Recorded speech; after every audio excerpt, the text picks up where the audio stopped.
डोलिया में अपन सजावे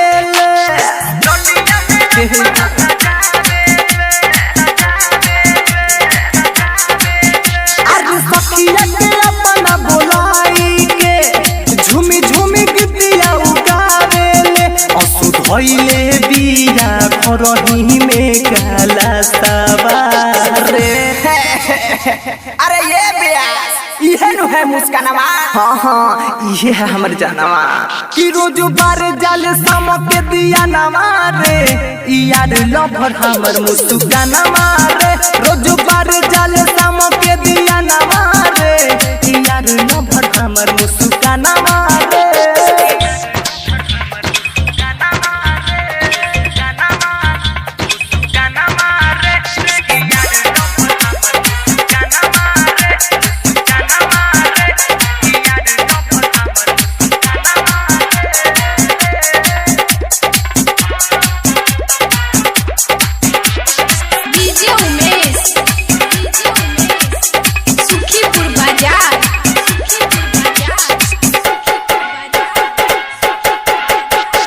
सान ले आई के पाकी के दिया बनावे ले माटी के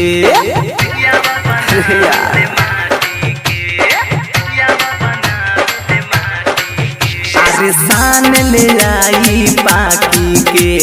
दिया बनावे ले माटी के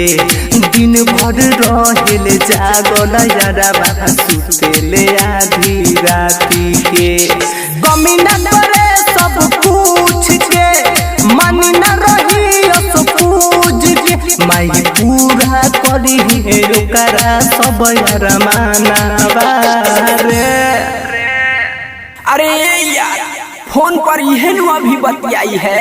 हाँ अभी न फोन रख के आई है कि रोज बारे जाल समके दिया न मारे यार लभर हमर मुस्कान मारे रोज बारे जाल समके दिया न मारे यार हमर लभर मुस्कान मारे।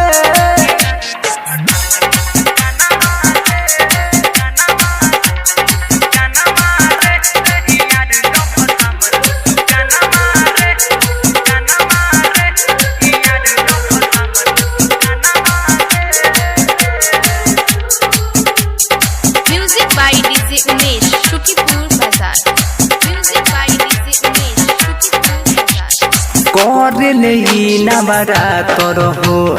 देहिया से बिया एगो पातर हो